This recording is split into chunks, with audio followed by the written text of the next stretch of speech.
এই যে ছাত্রগুলা পরীক্ষার হলে পাশ করতে পারলো না, লিখতে পারলো না, এর জন্য কি স্যার দায়ী নাকি? এর জন্য দায়ী হলো তারা লেখাপড়া করে নাই, টোটো কোম্পানির ম্যানেজার ঘুরে বেড়াইছে, এই জন্য পারে নাই। অনুরূপ ভাবে বর্তমান দুনিয়ার পরীক্ষায় আমরা যেই মুমিনেরা পরীক্ষায় ফেল যাই, এর জন্য দায়ী তো আল্লাহ রাব্বুল আলামিন নয়, বরং এর জন্য দায়ী হলাম আমরা নিজেরা। কারণ আল্লাহ রাব্বুল আলামিন পরীক্ষা যে যতটুকু দিতে পারবে তার পরীক্ষা তেমনই হবে। আবার পরীক্ষার প্রস্তুতিও আল্লাহ তাআলা নেওয়ার সুযোগ করে দিয়েছেন, আবার জানায়ও দিয়েছেন বান্দা পরীক্ষাগুলা কোন কোন ক্ষেত্রে হতে পারে।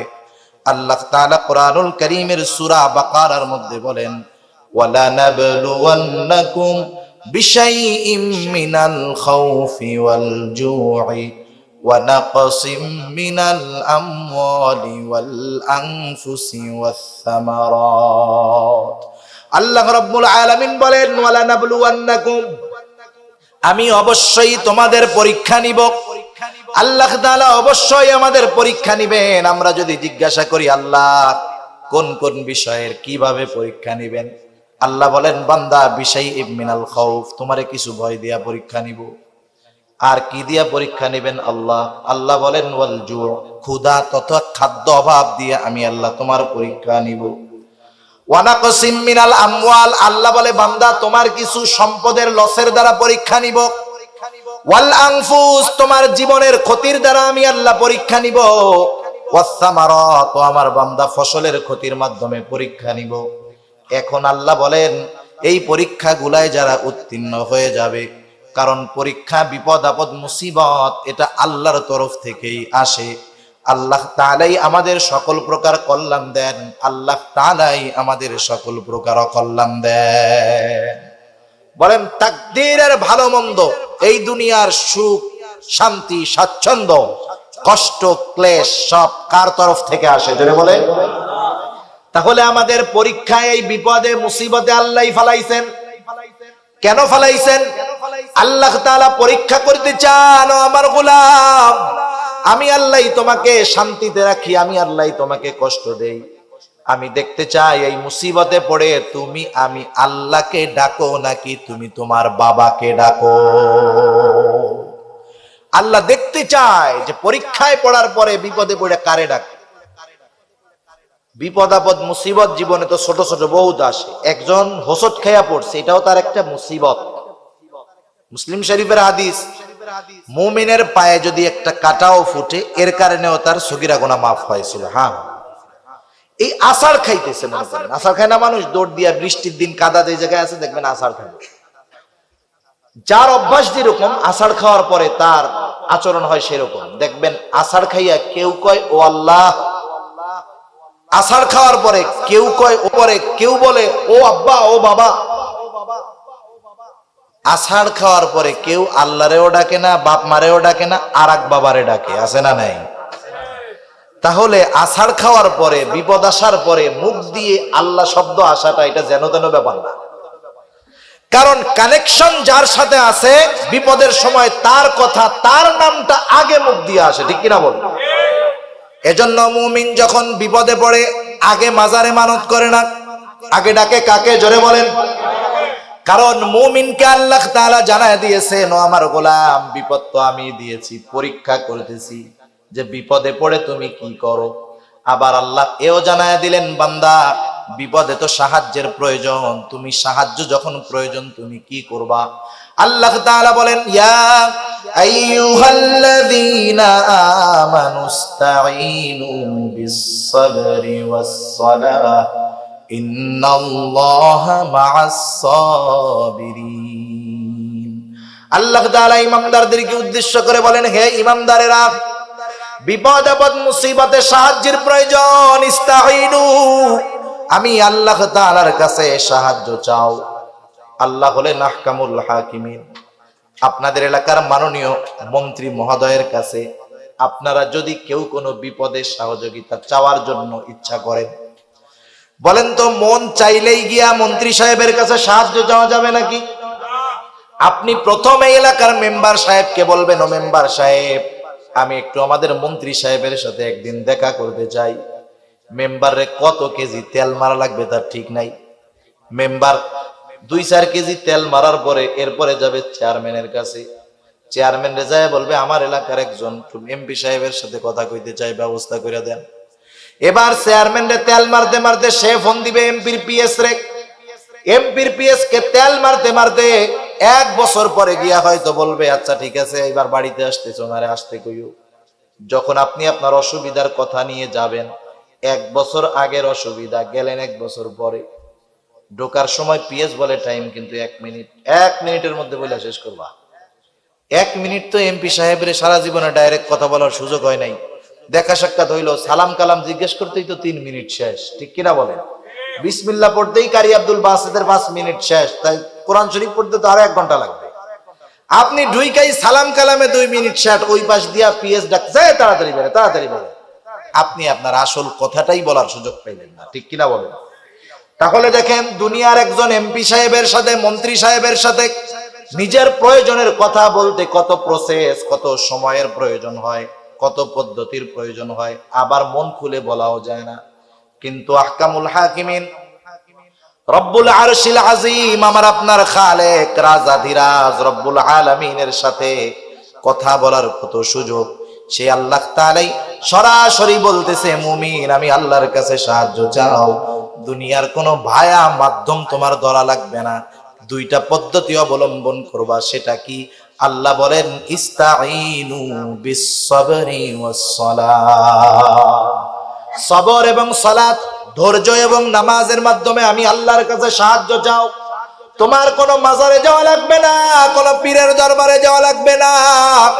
আমি আল্লাহ তোমাকে বিপদ দিয়েছি, আমি আল্লাহই তোমাকে বিপদ থেকে উদ্ধার করব। তুমি কোন মাজারে যাইবা, যাই দেখবা খোঁজ নিয়ে দেখো মাজারওয়ালাই বড় বিপদে আছে, ঠিক না? কোন কবরে যাও সে যায় দেখো সেই বড় বিপদে আছে। কোন পীরের কাছে গিয়া তুমি সাহায্য চাইবা সেই পীরই বড় বিপদে আছে, ঠিক কিনা বলেন? সেজন্য তুমি আমি আল্লাহর কাছে সরাসরি সাহায্য চাও। ইস্তাঈনু বিস-সাবরি ওয়াস-সালাহ, সবরের উপরে থাকো আর সালাতে দাঁড়ায় যাও। আল্লাহ তাআলা বলেন এই 2টা গুণ যেই মুমিনের মধ্যে আছে তথা বিপদ আপদ মুসিবতের মধ্যে সালাত এবং সবরের উপরে নির্ভর করে। আল্লাহ তাআলা বলেন ইন্নাল্লাহা মা'আস সাবিরিন, নিশ্চয় আল্লাহ তাআলা ধৈর্যশীলদের সাথে আছেন। তার মানে যেই মুমিন এই 2 গুণে গুণান্বিত হয়, আল্লাহ তাআলা তার উপাধি দিয়েছেন সাবের। সুবহানাল্লাহ, এটা আল্লাহ প্রদত্ত একটা ডিগ্রি। আল্লাহ প্রদত্ত একটা কি ডিগ্রি? আল্লাহ তাআলা বলেন নাই যে আল্লাহ মুমিনরা আমি আল্লাহর কাছে সবর এবং সালাতের মাধ্যমে সাহায্য চাও আর নিশ্চয়ই আল্লাহ মুমিনদের সাথে আছে। আল্লাহ এই কথা বলেন নাই। প্রথম বলছেন মুমিনেরা সবর এবং সালাতের মাধ্যমে সাহায্য চাও আর নিশ্চয়ই আল্লাহ ধৈর্য ধারণকারীদের সঙ্গে আছে। সুবহানাল্লাহ। এখন সবরটা কি এটা একটু বুঝতে হবে আগে। কষ্ট হইতেছে আপনাদের? আর অল্প সময়ের মধ্যে শুনেন, বিপদ আপদ মুসিবত যখন আসে, শরীয়ত প্রদত্ত বৈধ পন্থা বিপদ থেকে উদ্ধার হওয়ার জন্য গ্রহণ করা এটা খারাপ কোনো কিছু না, বরং এটাই নিয়ম। মনে করেন আপনি আমি বিপদে পড়ছি, টিউমার হয়েছে, একজনের টিউমার, অ্যাপেন্ডিসাইড হয়েছে বা হার্টে প্রবলেম হয়েছে, এখন তার অপারেশন দরকার আছে না নাই? রাসূল আকরাম সাল্লাল্লাহু আলাইহি ওয়াসাল্লাম সহিহ হাদিসের মধ্যে বলেন যে তোমরা অসুস্থ হলে চিকিৎসা করো, তার মানে চিকিৎসা নবীজির সুন্নাত। সুবহানাল্লাহ। এখন আমরা চিকিৎসা গ্রহণ করব, কিন্তু আমার আস্থা, আমার বিশ্বাস চিকিৎসক এবং ওষুধ বা চিকিৎসা সামগ্রীর উপরে থাকবে। এজন্য দেখবেন হসপিটালে গিয়া দেখবেন মাঝে মধ্যে আমরা দেখি গভীর রাত যুবক মানুষ নামাজের মধ্যে দাঁড়ায় গেছে, লম্বা সময় ধরে নামাজ পড়তেছে। নামাজের পরে জিজ্ঞাসা করা হলো কি ভাই এত লম্বা নামাজ, দীর্ঘ সময়ের মোনাজাত, কারণটা কি? এইবার ছেলেটা বলতেছে হুজুর আমি আমার স্ত্রীকে অপারেশন থিয়েটারের অপারেশনের টেবিলের মধ্যে শোয়ায় রেখে আসছি, সে এখন অপারেশন থিয়েটারে আছে, বাংলাদেশের শ্রেষ্ঠ ডাক্তার তার অপারেশন করতেছে। হুজুর একটু দোয়া করেন। আমিও আল্লাহর কাছে দোয়া করতেছি যাতে করে অপারেশনটা সাকসেসফুল হয়। অপারেশন করে ডাক্তার, দোয়া করে কার কাছে? এটাও সবরের অন্তর্ভুক্ত। আল্লাহ তাআলা এটাই চায় যে বান্দা যত ওষুধ হোক আর যত ডাক্তার হোক সবকিছু ওরা করবে, কিন্তু মূল চাবিকাঠি হলো আমি আল্লাহর হাতে। এখন যদি কেউ বিপদে পড়ে বৈধ পন্থা অবলম্বন করে, এটা সবরের বহির্ভূত জিনিস না। কিন্তু বিপদে পড়ে আসবাবের সাহায্য নিয়ে আসবাবের উপরে ভরসা রাখা যাবে না। ওষুধ খাইতেছি, জ্বর হইছে, জ্বর হইলে ওষুধ খাইলেই ভালো হয় এমনটা না, বরং আল্লাহ যারটা ভালো করবে, আল্লাহ যেই ওষুধ আমার জন্য কার্যকর করবে সেটাই কার্যকর হবে, ঠিক কিনা বলেন? এজন্য ওষুধ খাওয়ার সময় গ্রামের মানুষ সহজ সরল বোঝে না তো, কি কয়? আল্লাহ শাফি, আল্লাহ কাফি, আল্লাহ মুফি। ওষুধ খাইতেছে দোকান থেকে আই না, কিন্তু সাহায্য চাইতেছে কার কাছে? শব্দগুলো যদিও হাদিস সম্মত না, কিন্তু সেই ইয়াকিনের সাথে বলে তো, আল্লাহ আপনি মাফ করেন, আপনি যথেষ্ট হন, আপনি রোগ মুক্তি দান করেন। এটাই মূল কথা। এই ভিতরে থাকলে সবরের বহির্ভূত হবে না। কিন্তু যদি এমন হয়, খবর আইছে বিপদের, সাথে সাথে মান্যত করে বসছে, আগামী ওরসে 5টা খাসি বাবার দরবারে। বিপদ আসার সাথে সাথে কি মানত করছে? খাসি একটা বাবার দরবারে। কাম খালাস, সবর থেকে সে বাইরে হয়ে গেছে। সেজন্য বিপদ আপদ মুসিবতে শরীয়ত সমর্থিত পদ্ধতি গ্রহণে কোনো বাধা নাই, কিন্তু ভরসা থাকতে হবে কার উপর? আওয়াজ দিয়া বলেন, আল্লাহ তাআলার উপর ভরসা থাকতে হবে। সেই জন্য আল্লাহ আমাদের বিপদ দিতে পারে, ভয় দিতে পারে, ক্ষুধা দিয়ে পরীক্ষা করতে পারে।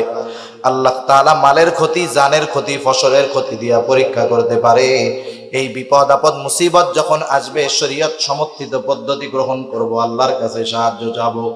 এই বিষয়টা যদি আমাদের ঠিক থাকে, ওই ধরনের মুমিনের ব্যাপারে আল্লাহ তাআলা আবার বলতেছেন, হাবিব ওয়াবাশশিরিস সাবিরিন, আপনি ধৈর্য ধারণকারীদেরকে সুসংবাদ জানায়া দেন। সুসংবাদ কাদের জানাবেন জানেন? আল্লাযীনা ইযা আসাবাতহুম মুসিবাতুন ক্বালু ইন্না লিল্লাহি ওয়া ইন্না ইলাইহি রাজিউন। আল্লাহ রাব্বুল আলামিন বলেন, সুসংবাদ হলো এই সমস্ত মানুষের জন্য, আল্লাযীনা ইযা আসাবাতহুম মুসিবাহ, যখন তাদের কাছে কোনো বিপদ আপদ উপস্থিত হয়, তথা তারা যখন কোনো বিপদ আপদ মুসিবতের মধ্যে পতিত হয়ে যায়, তারা কি বলে? তারা বলে, ইন্না লিল্লাহি ওয়া ইন্না ইলাইহি রাজিউন। এই দোয়া মুখস্থ আছে না সবার? এটা গ্রামের কিছু কিছু মানুষ বলে যে এটা হলো মানুষ মরার দোয়া। কিসের দোয়া? মানুষ মরার দোয়া। একজন যদি জোরে জোরে এই দোয়া পড়ে, যার জানে নাই, ওকে হায় হায় কে মারা গেছে, কারণ ও মনে করছে ইন্না লিল্লাহি ওয়া ইন্না ইলাইহি রাজিউন মনে হয় খালি মানুষ মরলেই পড়তে হয়। বিষয়টা তা না। ছোট বড় যত বিপদ আছে, সব বিপদে এই দোয়া পড়তে হবে। শিক্ষা দিছে কে? আল্লাহ।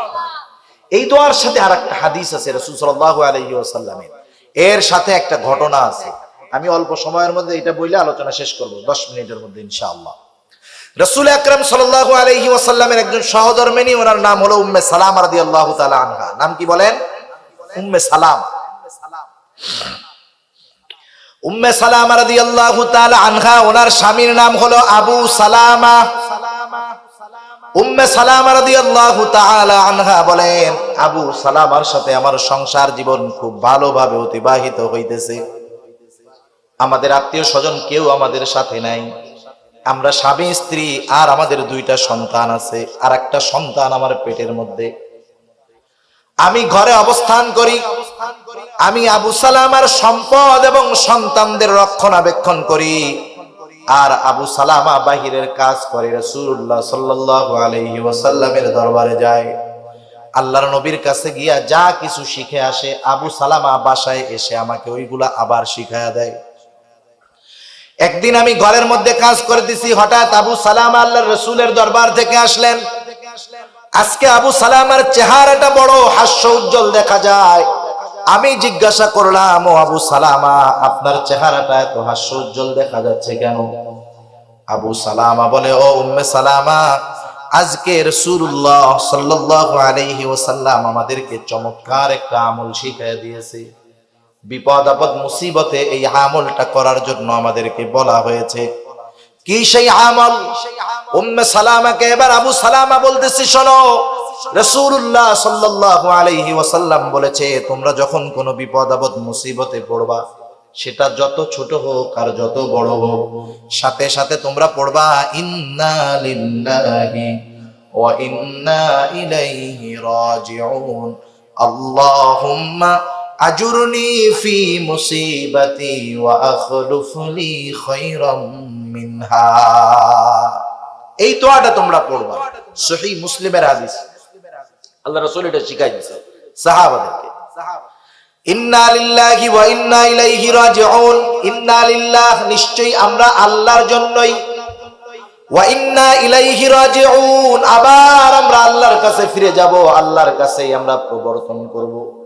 এরপরে বললাম আল্লাহুম্মা আজুরনি ফি মুসিবাতি, আয় আল্লাহ আমি যেই মুসিবতে পড়েছি সেটা থেকে আমাকে উদ্ধার করেন, সেই বিপদ থেকে আমাকে বাঁচান। এরপরে কি বললাম? ওয়া আখলুফ লি খায়রাম মিনহা, তার মানে এই মুসিবতের দ্বারা আমি যা হারিয়েছি, খায়রাম মিনহা, এর চাইতে উত্তমটা আপনি আমাকে দিয়ে দেন। আল্লাহর রাসূলের হাদিস, কোনো সন্দেহ নাই, কেউ যদি 100% ইয়াকিনের সাথে পড়ে অবশ্যই তার এই আমলের দ্বারা ফায়দা হবে। মনে রাখতে হবে, আমাদের যে কোনো আমলের ফজিলতের অনেক হাদিস আমরা শুনি না, সে আমল ঠিকই করি কিন্তু সেই ফজিলত আমরা পাই না। আমাদের প্রশ্ন আছে অনেক সময় অন্তরের মধ্যে, যে এই আমল হাদিসে পাইলাম, হুজুররা শিখাইয়া দিল, এত করি মাগার কাম হয় না কেন? দোষ হুজুরেরও না, দোষ হাদিসেরও না, দোষ হইলো আমার নিজের।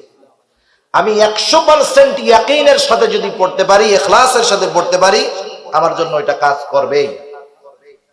যাই হোক, উম্মে সালামা তো দোয়া শিখা রাখছে। কিছুদিন পরে উহুদ যুদ্ধের দামামা বেজে গেল।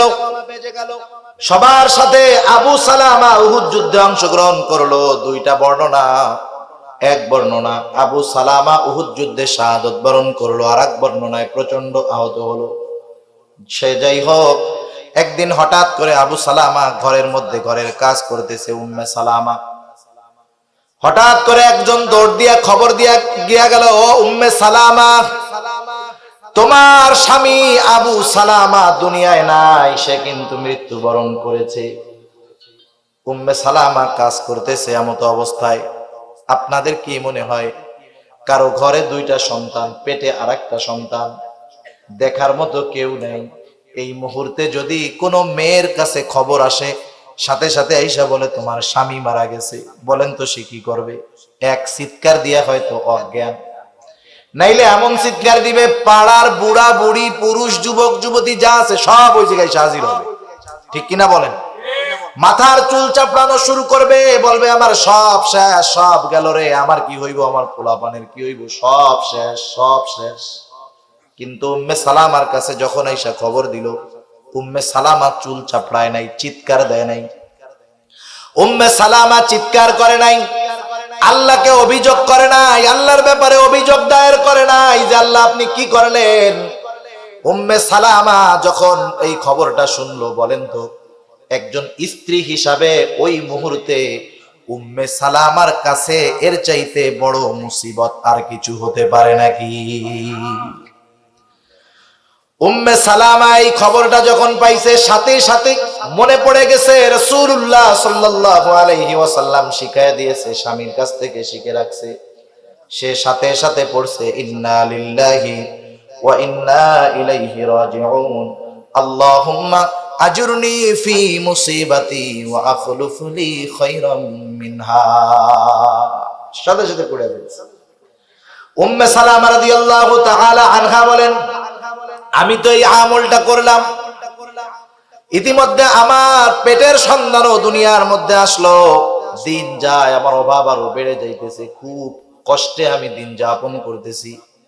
আমার কষ্টের খবর সবার কাছে পৌঁছায় গেছে। রাসূল আকরাম সাল্লাল্লাহু আলাইহি ওয়াসাল্লাম আমার কষ্টের ব্যাপারে জানতে পারলেন। একদিন দুপুর বেলায় আমি আমার চামড়ার পানির মস্ক ছিঁড়ে গেছে, ওইটারে আমি খেজুরের পাতা দিয়ে সেলাই করতেছিলাম। হঠাৎ দেখতে পাইলাম রাসূলুল্লাহ সাল্লাল্লাহু আলাইহি ওয়াসাল্লাম দুপুর বেলা আমার বাড়ির দিকে আসতেছেন। আমি যখন নিশ্চিত হলাম যে আল্লাহর নবী আমার বাড়িতেই আসতেছে, এইবার আমি ঘরের মধ্যে গেলাম, আল্লাহর রাসূলের জন্য বসার ব্যবস্থা করলাম। রাসূলুল্লাহ সাল্লাল্লাহু আলাইহি ওয়াসাল্লাম আমার জীর্ণ কুটিরের মধ্যে বসলেন, আমার এবং আমার সন্তানদের খোঁজ খবর নিলেন। আমি আমার সব কষ্টের কথা, অসুবিধার কথা আল্লাহর নবীর কাছে বললাম। রাসূলুল্লাহ সাল্লাল্লাহু আলাইহি ওয়াসাল্লাম আমার সব কথাগুলা শুনলেন, আমার কথা শেষ। এইবার রাসূল সাল্লাল্লাহু আলাইহি ওয়াসাল্লাম আমাকে বিবাহের প্রস্তাব দিলেন। আল্লাহর রাসূল বিবাহের প্রস্তাব দিলেন একজন মেয়ে হিসাবে। মনে করেন একটা ছেলে একটা মেয়ের বিবাহের প্রস্তাব দিয়েছে। স্বাভাবিক কি হয়, বিবাহ বাড়িতে যাওয়ার পরে যখন মেয়ের কাছ থেকে কবুল আনতে পাঠায় না, কোন মেয়ে যদি যাইয়া বলার সাথে সাথে হাইসা দিয়া বলে কবুল কবুল কবুল, তাইলে আশেপাশের লোক কি লজ্জা, লজ্জাই নেই। একটু লজ্জা শরম থাকলে একটু আস্তে আস্তে হবে না? ও তো বৈধ বিয়া, ও কবুল কইছে, রাজি হয়ে গেছে গা, এই জন্য আমরা কি বলছি, লজ্জা নাই। তার মানে প্রস্তাব দেওয়ার সাথে সাথে লজ্জাশীল নারী সে প্রস্তাব দেওয়ার সাথে সাথে এরকম বলে না। আবার উম্মে সালামা চিন্তা করতেছে আল্লাহর রাসূল প্রস্তাব দিছে, ডাইরেক্ট না বলার সুযোগ আছে? যদি আমি বলি সরাসরি রাজি হয়ে যাই তাইলে তো আমার লজ্জা ভেঙে গেল, আর যদি আল্লাহর রাসূলের প্রস্তাব ফিরায় দেই কত বড় বেয়াদবি হয়ে গেল। ওইটা তো ওই জামানার কথা। এখন তো আমরা এমন এক জামানায় বসবাস করতেছি, কিছু নারীর লজ্জা তো বহুদূর, বরং ছেলেদেরকে অপহরণ করে নিয়ে তারা বিবাহ করতেছে। চিন্তা করছেন, মুরব্বী যারা আছে 50 বছর যাদের বয়স, আল্লাহ কি দেখলাম, এ তো কল্পনাও করি নাই, স্বপ্নেও কোনোদিন ভাবি নাই। আবার অনেক ছেলে চিন্তা করতেছে বাপ মায় বিয়া দেয় না, যদি এরকম অপহরণ করে কেউ বিয়া কইরাই ফেলাইতে তো ভালো। তা যাই হোক, চিন্তা করেন উম্মে সালামা রাদিয়াল্লাহু তাআলা আনহার চিন্তা কি। উনি লজ্জায় হাও বলেন নাই, আবার বেয়াদবি হবে নাও বলেন নাই। উম্মে সালামা রাদিয়াল্লাহু তাআলা আনহা বলেন, আল্লাহর রাসূলের প্রস্তাবের পরে আমি 3টা ওযর আল্লাহর নবীর সামনে পেশ করলাম। 1 নাম্বার বললাম, ইয়া রাসূলুল্লাহ, আমি অতি লজ্জাশীলা, হতে পারে আমার এই অতি লজ্জা আপনার কষ্টের কারণ হতে পারে। 2 নাম্বার, আমার তো বয়স অনেক হয়ে গেছে। 3 নাম্বার, আমার 3টা সন্তান আছে, ইয়া রাসূলুল্লাহ, আমার বিবাহের পরে এই 3টা সন্তানের অবস্থা কি হবে? আল্লাহর নবী বলতেছেন, ও উম্মে সালামা, 1 নাম্বার তোমার লজ্জা বেশি, আল্লাহ তাআলা তোমার এই অতি লজ্জাকে স্বাভাবিক করে দিবেন। 2 নাম্বার, তুমি বলতেছো বয়সের কথা, আমার বয়স তো 55 বছর, বয়স কোনো ব্যাপার না। 3 নাম্বার, তুমি তোমার সন্তানদের বিষয়ে চিন্তিত আছো, তোমার সন্তান এরা তো কেমন জানি আমারই সন্তান। উম্মে সালামার বিবাহ হয়ে গেল রাসূলুল্লাহ সাল্লাল্লাহু আলাইহি ওয়াসাল্লামের সাথে। হযরতে উম্মে সালামা রাদিয়াল্লাহু তাআলা আনহা বলেন, আমার স্বামী আবু সালামার মৃত্যু ছিল আমার জন্য সবচাইতে বড় মুসিবত। আমি স্বামীর মৃত্যুর খবর পাওয়ার সাথে সাথে দোয়াটা পড়লাম, আর পরবর্তীতে আমি চিন্তা করতাম স্বামী হিসাবে আমার কাছে আবু সালামার চাইতে উত্তম আর কেউ নয়, তাইলে আল্লাহর কাছে তো আমি এই দোয়ার মাধ্যমে আরো উত্তম স্বামী প্রার্থনা করেছি। কে হবে সেই উত্তম স্বামী? আমার মনের মধ্যে সব সময় এই কল্পনা ছিল, কিন্তু আমার আল্লাহ আমার দোয়াটাকে কবুল করেছেন। আল্লাহ তাআলা স্বামী হিসাবে আবু সালামার জায়গায় স্বামী হিসাবে এমন মানুষকে আল্লাহ তাআলা আমাকে দান করেছে, যার মতো আখলাকওয়ালা মানুষ আসমানের নিচে আর জমিনের উপরে একটাও নাই। সেজন্য বিপদ আপদ মুসিবত আসতেই পারে, এই আমলগুলো আমাদের করতে হবে, তাহলে সবরের উপরে থাকা যাবে। আর সর্ব অবস্থায় এই অভ্যাসটা করে সবরের উপরে দায়েম ও কায়েম থাকতে হবে। আল্লাহ তাআলা সেই কথাই বলেন, বান্দা ইয়া আইয়ুহাল্লাযীনা আমানুসবিরু ওয়া সাবিরু, হে মুমিন বান্দা তুমি সবর করো, সবরের উপরে অটল থাকো। ওয়ারাবিতু, সর্ব অবস্থায় জিহাদের জন্য প্রস্তুত থাকো। 4 নম্বরে ওয়াত্তাকুল্লাহ, আল্লাহ তাআলাকে ভয় করো, তাহলে কি হবে? লাআল্লাকুম তুফলিহুন, এই 4 গুণে তুমি কেন গুণান্বিত হবা? যাতে করে তুমি একজন সফল মুমিন হতে পারো। সফল মুমিন হওয়ার দরকার আছে না নাই? আল্লাহ তাআলা আমাদের প্রত্যেককে সবরের গুণে গুণান্বিত হওয়ার তৌফিক আল্লাহ দান করুক। সবাই বলি আমিন। আর একটা বিষয় খেয়াল রাখতে হবে, আল্লাহ রাসূল বলছে তোমরা আল্লাহর কাছে কখনো সবর প্রার্থনা করবা না। আল্লাহর কাছে সব সময় মুসিবত থেকে মুক্তি চাইবা। এর পরেও যদি মুসিবত চলে আসে তাহলে সবর করবা। আর সবর কোন পদ্ধতিতে করতে হবে আমরা বিস্তারিত আলোচনা করেছি। আল্লাহ তাআলা আমাদেরকে কথাগুলো বুঝবার, আমল করবার তৌফিক দান করুক। সবাই বলি আমিন। ওয়া আখিরু দাওয়ানা আলহামদুলিল্লাহি রাব্বিল আলামিন।